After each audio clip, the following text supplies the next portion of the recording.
사부 줄거리입니다. 할머니 등에 엎여 돌아온 영자는 쌀아기 죽을 먹고 비로소 안정을 찾습니다. 그러나 기운이 돌아오자 쓰러졌던 순간의 기억이 또렷하게 되살아납니다. 눈앞에는 무녀가 서 있었고 그녀는 석등 앞에서 당황한 표정을 감추지 못했습니다. 무녀의 얼굴은 여러 얼굴이 겹쳐진 듯 섬뜩했고 방울과 칼로 영자를 내리쳤으나 이상하게도 상처 하나 입히지 못했습니다. 오히려 무녀가 밀려나 사당으로 도망가 주문을 외웠습니다.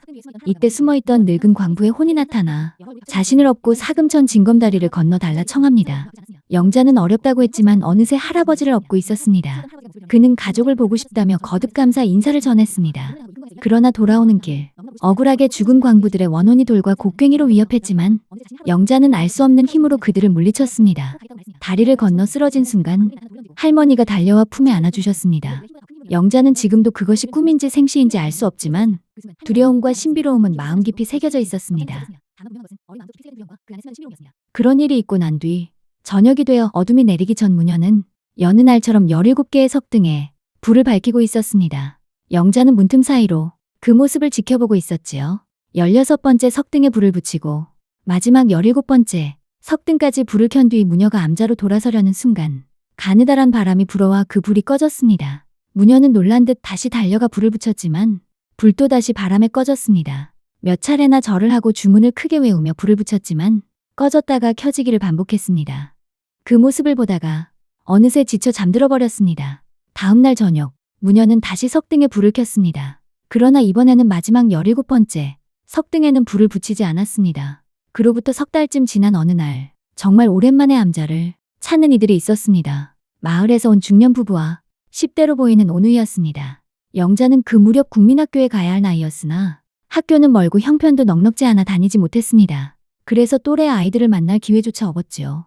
그날 부모가 무녀와 이야기를 나누는 동안 오빠와 누나는 영자와 함께 놀아주었고 그때 자기 집 이야기를 들려주었습니다. 할아버지가 금광에서 일하다 사고로 돌아가시면서 살림이 기울었다고 했습니다. 얼마 전 아버지 꿈에 돌아가신 할아버지가 나타나 변소에 빠뜨렸다 라고 하셨다고 합니다. 꿈에 놀란 아버지는 변소의 똥을 퍼내니 볏짚 끈에 매달린 작은 항아리 하나가 나왔습니다. 항아리를 열어보니 그 안에는 노란 모래알 같은 것들이 담겨 있었는데 햇빛에 반짝이며 누렇게 빛났습니다. 아버지는 인근 도시의 근방에 가져가 물어보았고 그것이 사금이라는 사실을 알게 되었습니다. 사금은 논 열마지기를 살 만큼 큰 값어치였다고 합니다.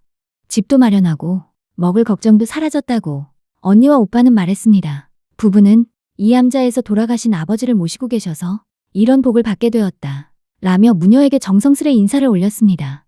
부부와 아이들이 사금천을 건너 집으로 돌아가자 암자는 다시 고요해졌습니다. 저녁이 깃들 무렵 무녀는 여느 날처럼 석등 16개의 불을 밝히고 있었고 영자의 눈에는 멀리 사금천에서 사금을 줍는 사람들이 선명히 보였습니다. 그 무리 가운데 특히 한 할아버지가 눈에 들어왔습니다. 영자와 시선이 마주치자 할아버지는 환하게 웃으며 허리를 깊숙이 마치 90도 가까이 숙여 인사했습니다. 그 순간 영자의 마음은 알 수 없는 평안함으로 채워지고 기쁨이 솟구쳤습니다. 그러나 이내 할아버지가 돌아서는 순간 햇살에 쓰러지는 안개처럼 흔적도 없이 사라져버렸습니다. 이후로 영자는 다시는 그 할아버지를 볼 수 없었습니다. 다음 날 아침 할머니가 말씀하셨습니다. 영자야, 오늘은 오일장이 열리는 날이니 같이 구경 가자꾸나. 영자는 설렘에 밤새 눈을 붙이지 못했습니다. 이른 새벽 아껴두었던 검정 고무신을 꺼내 걸레로 반질반질 닦고는 할머니보다 먼저 마당에 나와 기다렸습니다. 둘은 사금천 징검다리를 건너 귀광산 오솔길을 따라 한참 내려갔습니다. 길 끝에는 귀광 마을이 있었는데 그곳은 영자가 태어나 자란 고향 마을이기도 했습니다. 하지만 마을 사람들은 대부분 모른 척하거나 일부러 시선을 피했습니다. 마을을 지나 신장로를 따라 꼬박 1시간을 걸어야 면사무소가 있는 시장에 닿을 수 있었습니다. 그 길 위로 하얀 먼지를 일으키며 완행버스 한 대가 지나갔습니다. 할머니는 걸음을 멈추고 말씀하셨습니다. 저 버스는 하루에 2번 다니는데 나도 아직 타본 적이 없단다. 시장에 들어서자 영자의 눈은 휘둥그레졌습니다. 사람도 많고 풍기는 냄새도 낯설고 달콤했습니다. 그때 펑 하고 폭탄 같은 소리와 함께 연기가 피어올랐습니다. 고소하고 달콤한 냄새가 진동했는데 바로 옥수수 튀밥이었습니다. 한 줌 맛보라며 건네받아 입에 넣자 세상 처음 맛보는 고소함과 달콤함이 입안을 가득 채웠습니다. 잠시 뒤 할머니는 치마 속 깊숙이 넣어두었던 쌈지에서 어렵게 모아둔 50판을 꺼내 핫도그 하나를 사주셨습니다. 영자는 설탕이 묻은 것 부분부터 혀로 핥아먹고 밀가루 반죽으로 감싼 세 겹을 한 겹씩 아껴 먹었습니다. 마지막에는 나무꼬치까지 쪽쪽 빨아먹을 만큼 그 맛은 황홀했습니다. 세상에 이런 음식이 있다니 영자는 그저 놀랍고 행복하기만 했습니다. 시장에서의 즐거움을 뒤로하고 암자로 돌아오는 길. 신장로를 지나 광채 마을에 도착했습니다. 마을 어귀에 들어서니 장에 갈 때보다 더 많은 이웃들이 할머니와 영자를 반갑게 맞으며 인사를 건네고 안부를 물었습니다. 마을 끝자락 암자로 향하는 길목에 이르렀을 때 할머니와 친분이 두터운 지인이 나와 물이라도 마시고 가자 하였습니다. 오랜만에 반가운 얼굴을 본 할머니는 목도 마른 참이라 마루에 앉아 물을 들이켠 뒤 이야기를 나누셨습니다. 잠시 이야기를 나누고 할머니와 영자는 대문 밖으로 나가 암자로 향하는 오솔길을 따라 조금 올라갔습니다. 길가 오른편에는 뾰족한 큰 바위가 우뚝 서 있었는데 영자는 그 바위를 가리키며 할머니, 이 바위가 너무 커요 하고 물었습니다. 할머니는 대수롭지 않게 그건 도깨비 바위란다.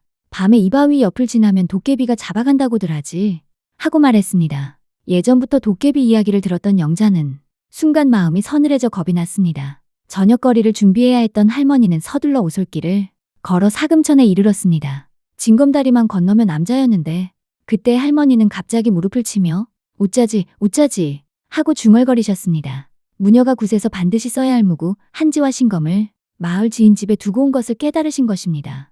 놀란 할머니는 급히 마을로 되돌아갔습니다. 그러나 해는 이미 서쪽 산 너머로 지고 있었고 산골 마을은 금세 어두워져 등불 하나 구하기조차 어려웠습니다. 지인은 어두운데 어찌 가려고 하시오? 그냥 자고 가시오 하고 만류했지만 무녀의 호통이 두려웠던 할머니는 물건을 챙겨 다시 길을 나섰습니다. 깜깜한 산길은 앞이 보이지 않아 발걸음을 떼기 힘들었습니다. 풀과 나무에 옷자락이 걸리고 나뭇가지가 얼굴을 스치며 상처를 내기도 했습니다. 두려움과 피로가 겹쳐진 가운데 겨우 도깨비 바위에 다다른 할머니는 그나마 트여있는 바위 곁에 앉아 잠시 숨을 고르다 그대로 졸음에 빠져들었습니다. 얼마나 지났을까? 어둠 속에서 어머니 하고 부르는 소리에 눈을 뜬 할머니는 등을 든 사내를 보았습니다. 가까이 다가온 이는 다름 아닌 아들이었습니다. 죽은 줄로만 알았던 아들을 본 반가움과 놀라움도 잠시 할머니는 암자로 가야 한다는 생각에 정신을 다잡고 아들과 함께 서둘러 길을 재촉했습니다. 그러나 징검다리에 이르렀을 때 갑자기 거센 바람이 불어 횃불이 꺼져버렸습니다.